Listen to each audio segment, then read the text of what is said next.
250 বছরেরও বেশি প্রাচীন ময়নার দাসেদের রাসমেলা। ময়নার রাসমেলার পর ময়নার অন্য একটি প্রাচীন এবং জনপ্রিয় রাসমেলা হলো দাসেদের রাসমেলা।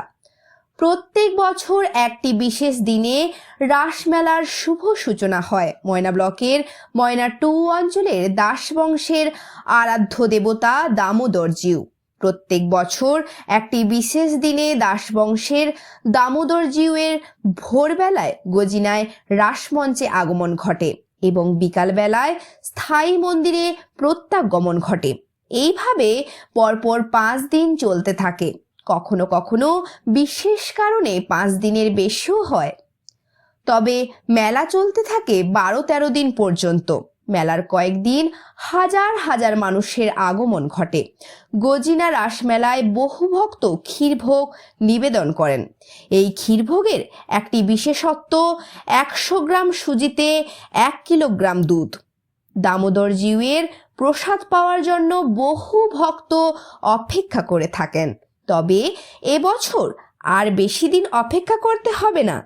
আগামী 25শে ফেব্রুয়ারি শুরু হতে চলেছে দামোদরজিউয়ের রাসমেলা। এই প্রসঙ্গে দাস পরিবারের সদস্যগণ কি জানিয়েছেন শোনাবো আপনাদের।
কখন খাওয়া দাওয়া?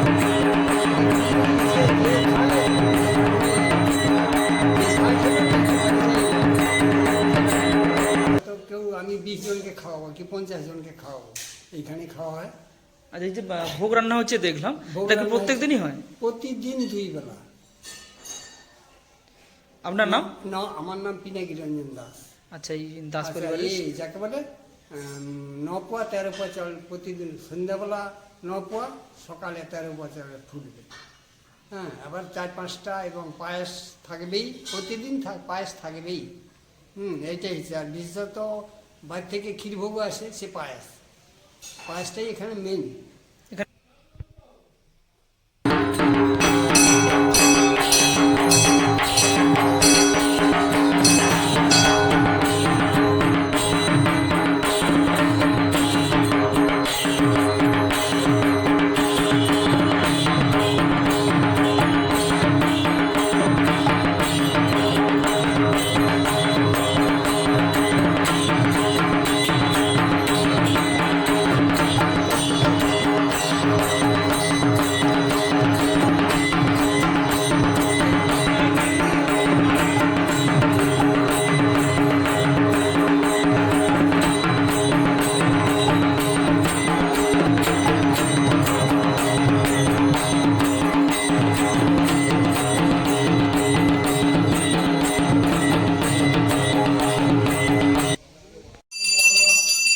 ओम पुष्पे महापुष्पे सापुष्पे पुष्प समवे पुष्पंच वाकंदम पट स्वाय सुसुंदरवंद पुष्पं षड्कोदि विद्यग्नवान ओम आसन शुद्ध मंत्रेश्वर मेरी विष्णु शीतलं चंदो कुरुमदेवतासनो कुवीषण नियम वित्तिदा लोका विष्णु दं चदारे नित्यं पवित्र कमलासनवा ओम गंगेची ग्नेची गोदावरी सरस्वती नमोति सिंधु कावेरी जलसिंह सन्निधं गुरु ओम शुद्ध पादक संगस्ति शुद्ध दुख विनाशिनी सुदाम गदा गंगा गंगैव परमांगदे।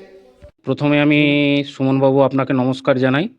আজকে সাংবাদিক হিসাবে আমাদের মন্দিরে উপস্থিত হয়েছেন আমার ময়না এবং ময়না প্রেস ক্লাবের তরফ থেকে আপনাকে আন্তরিক অভিনন্দন জানাচ্ছি।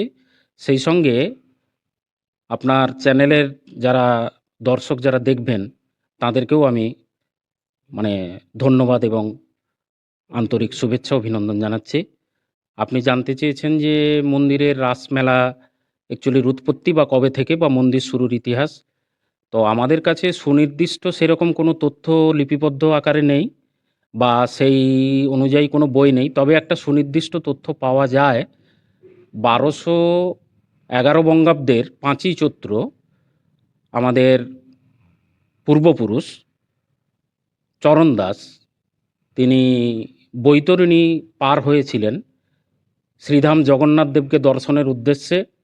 সেই বৈতরণী পাণ্ডার খাতাতে কিছু তথ্য লিপিবদ্ধ তিনি আকারে পেয়েছিলেন। সেটা পরবর্তীকালে আমাদের পুরুষনাগ কর্মীর যে পূর্বপুরুষ বা কুর্সিনামা যেটাকে বলে সেটা পেতে সহায়তা করেছে। মূলত চরণদাস বৈষ্ণব ধর্মে দীক্ষা নেওয়ার পর এই মন্দিরের প্রতিষ্ঠা এবং ঠিক সেই সময়েই নাগা সন্ন্যাসীদের কাছ থেকে প্রাপ্ত শিলা এবং বৃন্দাবন ধাম হতে শ্রীকৃষ্ণে এবং রাধিকার যুগল মূর্তি আনয়ন হয়েছিল। তো মোটামুটি ধরে নেওয়া যায় যে 250 বছরের অধিককাল আমাদের মন্দিরের প্রতিষ্ঠা এবং সমসাময়িক রাসযাত্রা। অবশ্য এ প্রসঙ্গে একটা কথা বলে রাখা ভালো যে আমাদের জমিদারি প্রাপ্তি গজিনা যখন আমাদের অন্তর্গত হলো তারপর থেকেই কিন্তু রাসযাত্রার শুভ সূচনা হয়েছিল। এটুকু আমরা মোটামুটি একটা ইতিহাস পাই আর কি। মোটামুটি আকর্ষণ বলতে আমাদের তো এটা পারিবারিক রাসযাত্রা। আমাদের মানে পুরুষানুক্রমিক প্রায় 250 বছরের অধিককাল আমরা এই রাসযাত্রা করে আসছি যথেষ্ট নিষ্ঠা এবং শ্রদ্ধার সঙ্গে, এবং আশেপাশের যে সকল গ্রাম 4-5টা গ্রাম রয়েছে তাদেরকে নিয়ে আমাদের এই অনুষ্ঠান। তাদের ভাবাবেগ, তাদের সমস্ত কিছু প্রয়াস বা তাদের সহযোগিতা নিয়েই আমাদের এই রাসযাত্রা। এবারে আমাদের মূল আকর্ষণ বলতে কিছুই নেই, যেহেতু আমাদের এর উচ্চ মাধ্যমিক পরীক্ষা পড়েছে সেই কথাটা মাথায় রেখে বা প্রশাসনিক বিভিন্ন যে নিয়মকানুন সেটাকে মাথায় রেখে স্বাস্থ্য দপ্তরের নির্দেশিকা, ফায়ার ব্রিগেড ইত্যাদি ইত্যাদি লাইসেন্স পাওয়ার ক্ষেত্রে যেগুলো আমাদেরকে মাথায় রাখতে হয়, মাইক বাজানো বা লাইট ব্যবহারের বিভিন্ন রকম যে বিধিনিষেধ সেটাকে নিয়ে আমাদের চলতে হচ্ছে। কারণ আমরা এর ব্যতিক্রম করে আমরা কিছু করতে পারবো না। তা সত্ত্বেও আমরা চেষ্টার ত্রুটি রাখবো না। সবাইকে নিয়ে চলার যে প্রয়াস বা প্রচেষ্টা আমরা সেটাকে সর্বসম্বন্ধ মানে সিদ্ধান্তক্রমে সেটাকে আমরা করব। এবারে আমাদের রাসযাত্রা শুরু হচ্ছে 12ই ফাল্গুন বাংলার, 25শে ফেব্রুয়ারি থেকে 17ই ফাল্গুন 1 মার্চ এই 6 রাস হবে, রাসযাত্রা হবে। এটা 6 দিন ধরে চলবে। মেলাটা চলবে প্রায় 12-13 দিন। দেখুন, ক্ষীরভোগের ব্যাপারটা এটা ভক্তদের নিতান্ত ভাবাবেগ। তাদের মনস্কামনা পূরণের উদ্দেশ্যে তারা প্রতি বছরই প্রায় কয়েকশো মণ দুধের ক্ষীরভোগ হয়ে থাকে। এবছরও তার ব্যতিক্রম হবে বলে আমরা মনে করছি না। তার জন্য আমরা যথাসাধ্য ব্যবস্থা করে রেখেছি। ব্রাহ্মণ এবং সেই ক্ষীরভোগ সংক্রান্ত যে সকল ত্রুটি বিচ্যুতি বিগত দিনে হয়ে থাকে এবছর হবে না, আমরা সেরকম একটা সিদ্ধান্ত নিয়েছি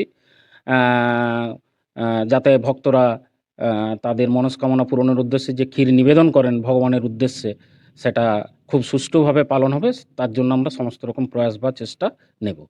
1 কিলো দুধে আপনি ক্ষীরভোগের অনুপাতটা জানতে চাইছেন যে 1 কিলো দুধে 100 সুজি আর 200 গ্রামের মতো চিনি এবং তার সঙ্গে কাজু কিশমিশ বা অন্যান্য উপকরণ দিয়ে আমাদের এই ক্ষীরভোগটা নিবেদন হয় আর কি।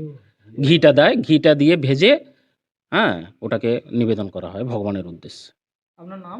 আমার নাম মৃদুল কুমার দাস, আমি দাসবাড়ির 7ম প্রজন্ম। আচ্ছা, মূলত আমাদের রাসযাত্রাটা মাঘী পূর্ণিমায় হয়, কিন্তু এবারে তিথির পরিবর্তনে এবারে ফাল্গুন মাসের 11 তারিখ পূর্ণিমা। 11 তারিখের ভোরে মানে 12 তারিখ ভোরবেলা 11 তারিখ ভোর 12 তারিখে ঠাকুর বেরিয়ে আমাদের গজিনা গ্রামে মন্দিরে প্রতিষ্ঠিত হবেন এবং সেই দিন আবার বিকাল 4টের সময় আবার ঠাকুর তার যথাযোগ্য স্থানে মানে আমাদের দক্ষিণ ময়না দাসবাড়ি দামোদর মন্দির আবার প্রত্যাবর্তন করবেন। এইভাবে আমাদের কৌলিক রাস 5 রাস হয় এবং ষষ্ঠ রাস যেটা একটা মানসিক রাস, সেটা দক্ষিণ ময়না গ্রাম নিবাসী মুক্তিপ্রসাদ সিংহ তার মনস্কামনা পূর্ণর জন্য তিনি একটি মানসিক রাস করেন এবং সেইটা আগামী 29শে ফেব্রুয়ারি ভোরবেলা ঠাকুর বেরিয়ে আবার 1 মার্চ আবার আমাদের মন্দিরে প্রত্যাবর্তন ফিরে আসবেন আর কি। আচ্ছা, এই উপলক্ষে আমাদের পূর্ব মেদিনীপুর জেলার ময়নায় বিভিন্ন সমস্ত গ্রামবাসীবৃন্দ মানে সমস্ত গ্রামের অধিবাসীবৃন্দকে স্বাগতে আমন্ত্রণ জানাচ্ছি, যাতে আমাদের এই রাসযাত্রা সফলভাবে উজ্জীবিত হয় এবং সবাই সহযোগিতা যা কামনা করি, যেন আপনারা সবাই এসে এই রাসযাত্রার তৃপ্তি অনুভূতি করবেন, এই আশা আকাঙ্ক্ষা আপনাদের কাছে রাখছি। নাম? আমার নাম অভিজিৎ দাস, রাসমেলা পুজো কমিটির অন্যতম সদস্য।